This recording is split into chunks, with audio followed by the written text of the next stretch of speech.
South India Shopping Mall, The Wedding Mantra, Sarikotta Wedding Collection, South India Shopping Mall.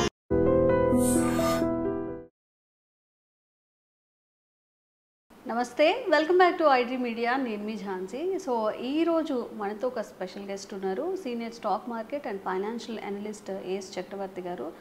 చాలామంది life మీద ఫోకస్తో లేదా మనకి మంచి రిటర్న్స్ వస్తాయన్న ఉద్దేశంతో స్మాల్ మిడ్ ఈ స్టాక్స్ అనేవి తీసుకుంటూ ఉన్నారు. అండ్ మనం చూసినట్లయితే లాస్ట్ రీసెంట్ టైమ్స్లో కూడా 30, 40, 50% వరకు లాస్ అయిన వాళ్ళు కూడా ఉన్నారు. సో ఏ స్టాక్స్ మనం అవాయిడ్ చేయాలి, ఏవి తీసుకోకూడదు, మనకి నష్టం రాకుండా ఉండాలంటే ఏ స్టాక్స్ అవాయిడ్ చేస్తే మంచిది, ఈ టాపిక్ గురించి తెలుసుకుందాము. నమస్తే సార్, ఎలా ఉన్నారు? నమస్తే ఝాన్సీ గారు. సో సార్, ఈరోజు అసలు ఏవి అవాయిడ్ చేయాలి స్టాక్స్ అనేవి అందరికీ మీ త్రూ ఒక అవేర్నెస్ అయితే కల్పించండి, ఏటిని అవాయిడ్ చేస్తే బాగుంటుంది అనేది. థ్యాంక్ యూ ఝాన్సీ గారు. ఐడ్రీ మీడియాకి తర్వాత మీకు ఈ అవకాశం ఇచ్చినందుకు మరొకసారి థ్యాంక్స్ చెప్తూ టాపిక్లోకి వెళ్ళిపోదాం. ఓకే ఝాన్సీ మేడం గారు, యాక్చువల్గా ఈ మధ్యకాలంలో స్మాల్ క్యాప్లో కానీ మిడ్ క్యాప్లో కానీ స్టాక్స్లో ప్రజలు నష్టపోవటానికి ద మెయిన్ రీజన్ ఏంటంటే, ఎవరో ఏదో వీడియోలు పెట్టేస్తారు, ఈ స్టాక్ కొనండి మీ జీవితం మారిపోతుంది, ఈ స్టాక్ ఒకటి చాలు మీరు కోటీసులు అవుతారు, ఇలాంటివన్నీ చూసేసి తెలిసి తెలియకుండా కొనేస్తూ ఉంటారు. ఎప్పుడు కూడా అండి ఝాన్సీ గారు, ఒక స్టాక్ మార్కెట్లోకి వచ్చేటువంటి వాళ్ళకి నేను ఫస్ట్ చెప్పే విషయం ఏంటంటే, మీకంటూ కొంత టెక్నికల్ అనాలిసిస్ నాలెడ్జ్ కానీ ఫండమెంటల్ అనాలిసిస్ నాలెడ్జ్ కానీ ఉండాలి. ఎవరే చెప్పినా ముందు బ్లైండ్గా నమ్మొద్దు. మీరంటూ కొంత రిలయబుల్ సోర్సెస్ ద్వారా ఆ స్టాక్ గురించి ఎంక్వైరీ చేసుకొని మీరు సొంతంగా అనాలిసిస్ చేసుకొని మీరు ఆ స్టాక్ కొనండి. అంతేగాని చెప్పిన ప్రతిదీ చెప్పంగలోని వెంటనే నమ్మేసి కొనుక్కుంటే చివరికి పోయేది మన డబ్బే. అందువల్ల అసలు ఎలాంటి స్టాక్స్ అవాయిడ్ చేయాలి, జనరల్గా అసలు ఎలాంటి స్టాక్స్ కొనకూడదనే చెప్తాం. ఎప్పుడు కూడా అండి లో లిక్విడ్ ఉన్న స్టాక్స్ ఎప్పుడు కొనకూడదు. అంటే ఫర్ ఎగ్జాంపుల్ చాలా తక్కువ క్వాంటిటీ ట్రేడ్ అవుతుంటాయి, రోజు మొత్తం మీద 50 షేర్లు 100 షేర్లు 1000 షేర్ల లోపల ట్రేడ్ అవుతుంటాయి, అసలు లిక్విడిటీ ఉండదు. మీరు అలాంటి స్టాక్స్ కొనుక్కున్నారనుకోండి, ఏదైనా మార్కెట్ క్రాష్ అయ్యే టైంలో ఒకవేళ మీరు అది ఎగ్జిట్ అవుదామని ట్రై చేసినా లిక్విడిటీ ఉండలేదు, అసలు మీరు ఎగ్జిట్ అవ్వలేదు. ఫర్ ఎగ్జాంపుల్ మీరు 4000 షేర్లు కొనుక్కున్నారు, చౌకలోనే ఉంది, తక్కువ ధరలో ఉంది, ఏ 5 రూపాయలు 10 రూపాయల మీద ఉందని కొనుక్కున్నారు, దాంట్లో లిక్విడిటీ లేదు ప్రాపర్గా, 10,000 కొనేశారు, ఎవరో ఏదో చెప్పేశారని. మీరు మార్కెట్ క్రాష్ అవుతున్న టైంలో అది పడిపోతుంది అనుకొని మీరు తక్కువని దూకాలనుకుంటే లిక్విడిటీ లేనప్పుడు ఎక్కడ దూకుతారు? లిక్విడిటీ లేదు. అందులో మీరు ఎప్పుడు కూడా ఒక స్టాక్ కొనేటప్పుడు ఫస్ట్ బేసిక్ రూల్ ఏంటంటే, లిక్విడిటీ బాగా ఉందా లేదా, లక్షల షేర్లు ట్రేడ్ అవుతున్నాయా లేదా చూడాలి. అది ఫస్ట్ బేసిక్ రూల్. స్టాక్ మార్కెట్లోకి వచ్చేవాళ్ళు అంటే హై లిక్విడిటీ స్టాక్స్ని సెలెక్ట్ చేసుకోవాలి, ఫస్ట్ బేసిక్ పాయింట్ అది. రెండోది అంటే ఏంటంటే మేడం గారు, ఈ స్టాక్ మార్కెట్లో వచ్చేవాళ్ళు ఎప్పుడు రెండో పాయింట్ బాగా జ్ఞాపకం పెట్టుకోవాల్సింది, కొన్ని స్టాక్స్ అప్పర్ సర్క్యూట్లో పెరిగిపోతూ ఉంటాయి, అంటే అసలు కొనడానికి ఛాన్స్ అవ్వడు. అప్పర్ సర్క్యూట్ వెళ్ళిపోతూ ఉంటాయి, పైన ఎక్కడో ఇరికిస్తాడు, 2 days 3 days ఉంటాయి. ఆ టైంలో న్యూస్ రిలీజ్ చేస్తూ ఉంటాడు, ఫ్రాడ్ న్యూస్ రిలీజ్ చేస్తూ ఉంటారు. మనం ఏంటంటే ప్రజలకి అంత పెద్ద లోతైన అవగాహన ఉండదు స్టాక్ మార్కెట్ మీద, బ్లైండ్గా వీడియోలు చూసి ఫాలో అయిపోతుంటారు. ఇది అప్పర్ సర్క్యూట్లో వచ్చి టెక్నికల్ అనాలిసిస్ మీద ఇది ఎలా వచ్చింది ఎలా పెరిగింది అనేటువంటిది వాళ్ళు గమనించరు. ఎవడో చెప్పాడు బ్లైండ్గా కొనేస్తాడు, 4 రోజులు అక్కడ ఉంటుంది అప్పర్ సర్క్యూట్ల మీద వచ్చి, తర్వాత కొట్టడం లోయర్ సర్క్యూట్ కొట్టుకుంటూ పోతాడు, అమ్మటానికి ఛాన్స్ ఇవ్వడే, లోయర్ సర్క్యూట్ పడిపోతూ ఉంటుంది. ఇలా స్టాక్స్ ఎప్పుడు నమ్మొద్దు మీరు. పెరిగేటప్పుడే అప్పర్ సర్క్యూట్లు వెళ్ళిపోతుంటాయి, ఎక్కడో పైన 4 రోజులు ఉంచుతాడు, మొత్తం డబ్బు చేస్తుంటాడు, అయిపోయింది, మళ్ళీ ఆటోమేటిక్గా లోయర్ సర్క్యూట్ కొట్టుకుంటూ వెళ్ళిపోతుంటాడు డబ్బు చేసుకొని. ఇంక అమ్మటానికి ఛాన్స్ ఎక్కడ లోయర్ సర్క్యూట్ పడితే ఓపెనింగ్గా లోయర్ సర్క్యూట్ పడి ఉంటాయి. లైక్ ద స్టాక్స్ అసలు మీరు ఎప్పుడు కూడా అలాంటి స్టాక్స్ని చూస్ చేయొద్దు. అది రెండో కారణం. చాలామంది స్మాల్ క్యాప్లో కానీ మిడ్ క్యాప్లో కానీ నష్టపోవడానికి కారణాలు ఇవే, ఫ్రాంక్లీ స్పీకింగ్. అది మూడోదికి మేడం గారు, ప్రాపర్ ఇన్ఫర్మేషన్ లేకుండా ఏ కంపెనీ గురించి కూడా మీరు ఎప్పుడు కూడా మూవ్ అవ్వద్దు. అంటే రిలయబుల్ సోర్సెస్ ఇన్ఫర్మేషన్ ఉండాలి, పర్ఫెక్ట్ ఇన్ఫర్మేషన్ ఉండాలి. ఇన్ఫర్మేషన్ లేకుండా మీరు తీసుకున్నారనుకోండి స్టాక్స్, ఎవరో చెప్పారు, రిలయబుల్ సోర్సెస్ ఇన్ఫర్మేషన్ వచ్చింది. ఏదైనా మీరు టెక్నికల్గా చూసుకోండి, ఫండమెంటల్ చూసుకోండి, అన్నీ చూసుకున్న తర్వాత బేరీజ్ వేసుకొని ఆ స్టాక్ చూడాలి. అంటే మీకు కొన్ని స్టాక్స్ గురించి మనం ఇన్ఫర్మేషన్ గ్యాదర్ చేయాలని ట్రై చేస్తాం, ఇన్ఫర్మేషన్ దొరకదు. ఇన్ఫర్మేషన్ దొరకని స్టాక్ గురించి నువ్వు ఏం రీసెర్చ్ చేయగలవు? Try to understand. అందువల్ల ఎప్పుడు కూడా రీసెర్చ్ చేయడానికి ప్రాపర్ ఇన్ఫర్మేషన్ అవైలబిలిటీ ఉన్న స్టాక్స్ మాత్రమే చూస్ చేసుకోమని చెబుతాను. అందువల్ల information gathering not possible, research not possible. ఆయన స్టాక్స్ నువ్వు కొన్నావు, అసలు ఆ కంపెనీ చరిత్ర ఏంటి, దాని పుట్టుపూర్వోత్తరాలు ఏంటి, ఆ కంపెనీ ప్రోడక్ట్ ఏంటి, అసలు ఏమి తెలియకుండా వెళ్ళినటం కూడా చాలా ప్రమాదం. అలాంటి స్టాక్స్ కూడా ఎప్పుడు కూడా అవాయిడ్ చేయండి. అది 3వ పాయింట్గా చెప్తాను. 4వ పాయింట్ వచ్చేసరికి మేడం గారు, హిస్టరీ ఆఫ్ ది ప్రమోటర్ చాలా ఇంపార్టెంట్. ఝాన్సీ మేడం గారు, ఒకసారి ఒక స్టాక్ కొనబోయేటప్పుడు ఆ ప్రమోటర్ గురించి ఒకసారి ఎంక్వైరీ చేయండి. ఎందుకంటే అంతకుముందు ఒక కంపెనీ పేరు ఉంటుంది, జనాన్ని ఉంచుంటాడు ఒక 7-8 ఏళ్ల క్రితం. మళ్ళీ కంపెనీ నేమ్ చేంజ్ చేసుకొని కొత్త పేరుతో వస్తాడు, మళ్ళీ ఆపరేట్ చేస్తాడు. మరి అది ఎలా తెలుస్తుందండి? మీరు అందుకని ప్రమోటర్ గురించి ఎంక్వైరీ చేసుకోవాలి. మీరు స్టాక్ కొనబోయేటప్పుడు రిలయబుల్ సోర్సెస్లో ఇన్ఫర్మేషన్ గ్యాదర్ చేయమంది. అందుకని మీరు not only technical, not only fundamental, reliable sources information gathering is important. Promoter గురించి ఏమీ తెలియదు, ఎవడో ఏదో చెప్పారు, ఆటోమేటిక్గా అసలు కంపెనీ అసలు ఓల్డ్ నేమ్ ఏంటి, అసలు ప్రస్తుతం ఏంటి, చీర మీరు అక్కడికి వెళ్తే ఏముంటుందో తెలుసా? 4 కుర్చీలు, ఓ టేబుల్ కూడా ఉండదు. అది ఎప్పుడో BSEలో లిస్టెడ్ కంపెనీ, అసలు కంపెనీ ఉండదు, అసలు వ్యాపారమే ఉండదు. దాన్ని తీసుకెళ్ళి ఆపరేట్ చేసుకుంటూ ఒక 25 రూపాయలు తీసుకెళ్తాడు, పెనీ స్టాక్ అంటారు, కొంటాడు, వాడు మళ్ళీ వదిలేస్తాడు అక్కడ హై లెవెల్లో. మళ్ళీ 7-8 ఏళ్ళకి వస్తాడు, ఇంకో కంపెనీ పేరు మార్చుకొని వస్తాడు. అందువల్ల ప్రమోటర్ ఇన్ఫర్మేషన్ అంటే గ్యాదరింగ్ ఈజ్ ఇంపార్టెంట్. అసలు అంటే ప్రమోటర్ యొక్క హిస్టరీ ఆఫ్ ది ప్రమోటర్ అనేది చాలా చాలా ఇంపార్టెంట్ అండి. అందులో ఇప్పుడు కూడా అంటే వేరే ఉద్దేశం కాదు, ఒక అబ్బాయిని పెళ్లి చూపులో చూశారు, ఒక అమ్మాయిని చూశారు, ప్రాపర్ ఎంక్వైరీ లేకుండా చేసుకుంటారా? కుటుంబం నేపథ్యం అంతా ఎంక్వైరీ చేసుకో. అట్నే ఒక కంపెనీ షేర్ కొనేటప్పుడు కూడా అసలు ఈ ప్రమోటర్ ఏంటి, వీడి వ్యక్తిగత జీవితం ఏంటి, వీడి ఇంతకుముందు అసలు వీడి యాటిట్యూడ్ ఏంటి అనేది కొంత అవగాహన చేసుకొని వెళ్ళాలి.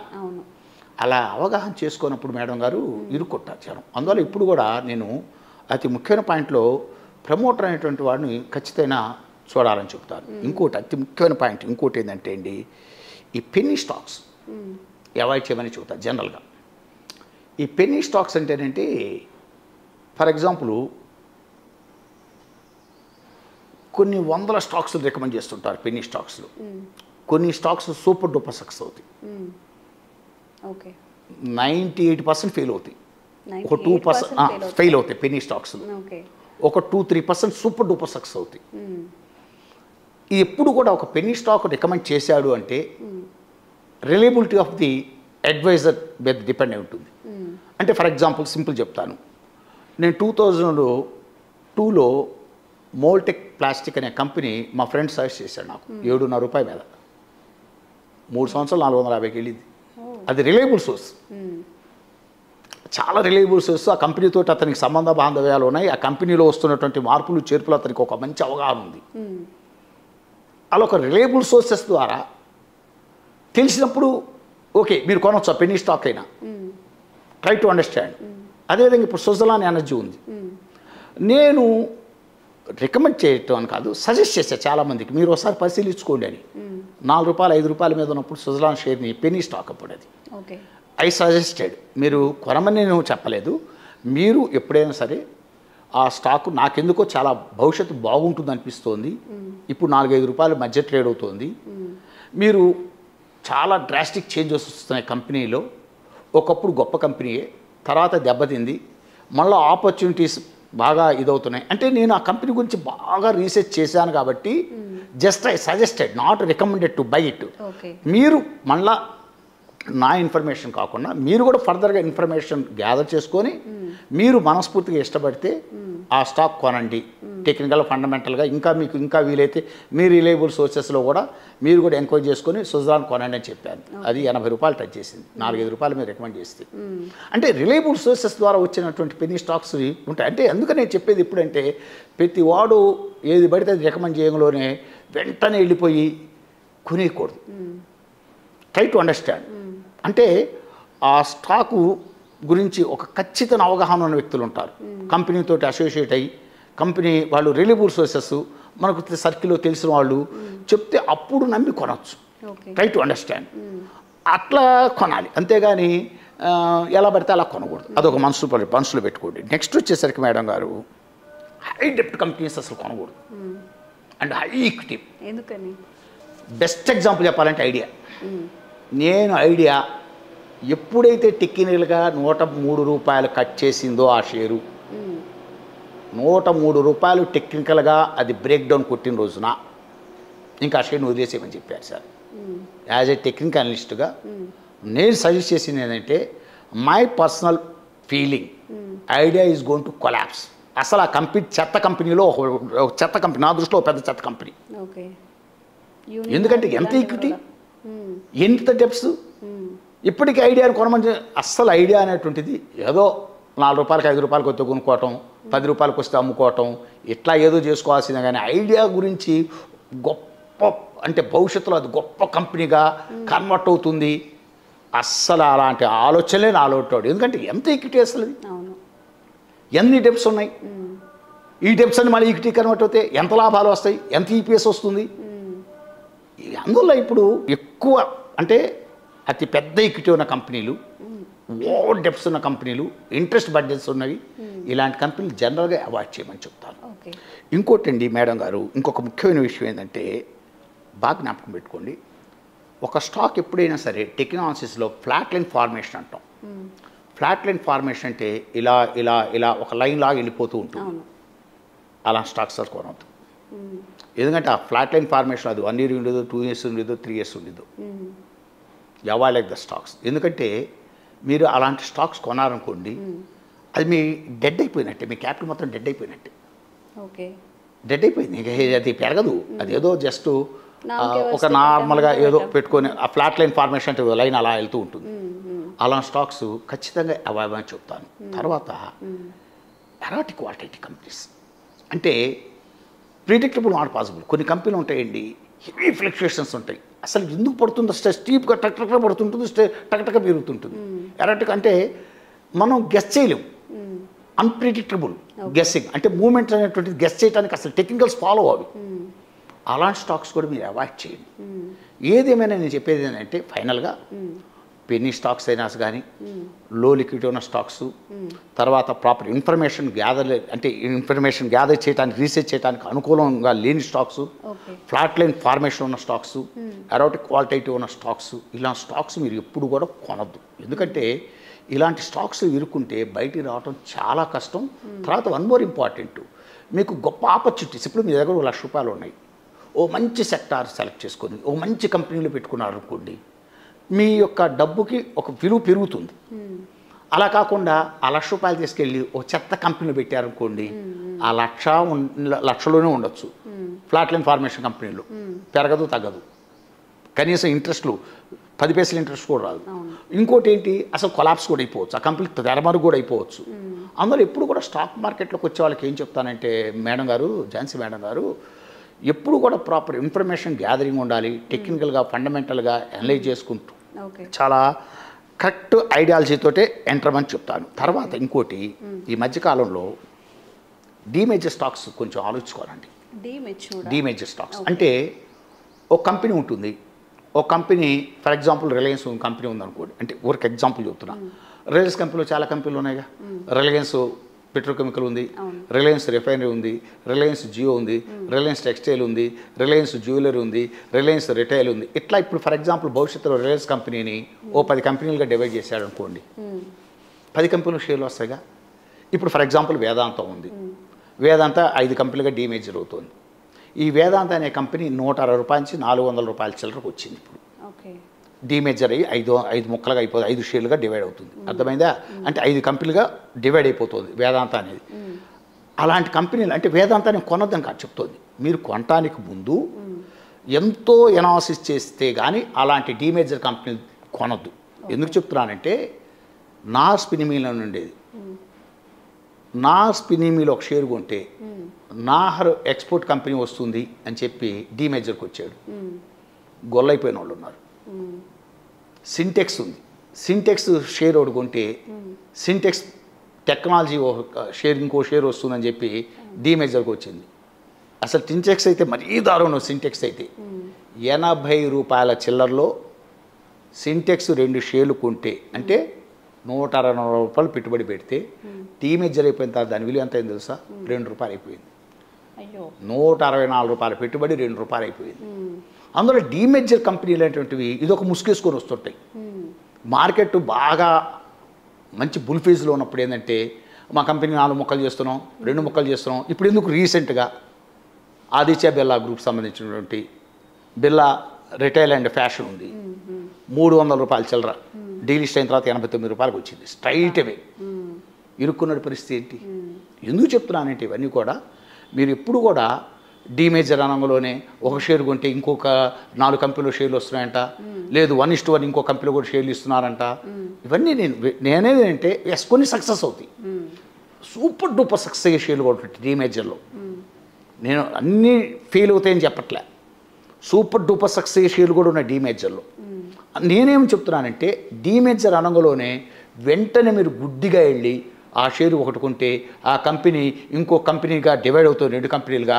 ఈ కంపెనీలో షేరే కాదు ఇంకో కంపెనీ కూడా షేర్ ఇస్తున్నారని బ్లైండ్గా కొనొద్దు. అసలు ఈ కంపెనీ పనితీరేంటి, ఆ కంపెనీని ఎందుకు డివైడ్ చేస్తున్నాడు, అక్కడ వచ్చే ఆస్తులు ఏంది, ఇక్కడ వచ్చే ఆస్తులు ఏంది, ఆ వ్యాపారం ఏంది, ఈ వ్యాపారం ఏంది, ఆ బిజినెస్ కున్న స్కోప్ ఏంది, ఈ బిజినెస్ కున్న స్కోప్ ఏంది, ఆ సెక్టార్ గ్రోత్ రేట్స్ ఎలా ఉండబోతున్నాయి, ఈ సెక్టార్ గ్రోత్ రేట్స్ ఎలా అవబోతున్నాయి, అసలు డీమేజర్ ఎందుకు చేస్తున్నాడు, ఏ పాయింట్ ఆఫ్ వ్యూలో చేస్తున్నాడు, చాలా విషయాల మీద అవగాహనతో మాత్రమే వెళ్ళమని చెప్తున్నాను. అంతేగాని ఎలా పడితే అలా డీమేజర్ అవుతుంది అనగానే వెంటనే వెళ్ళి కొనుక్కుంటే గొల్లైపోతారు. ముందే చెప్తున్నాను. అంటే ఇదన్నీ ఎందుకు చెప్తాను అంటే ఇప్పుడు డీమేజర్లో కొన్న వాళ్ళు బాగుపడలేదా, బాగుపడ్డ కంపెనీలు కూడా ఉన్నాయి, షేర్లు కూడా ఉన్నాయి. ఇప్పుడు ఫర్ ఎగ్జాంపుల్ చెప్తున్నాను.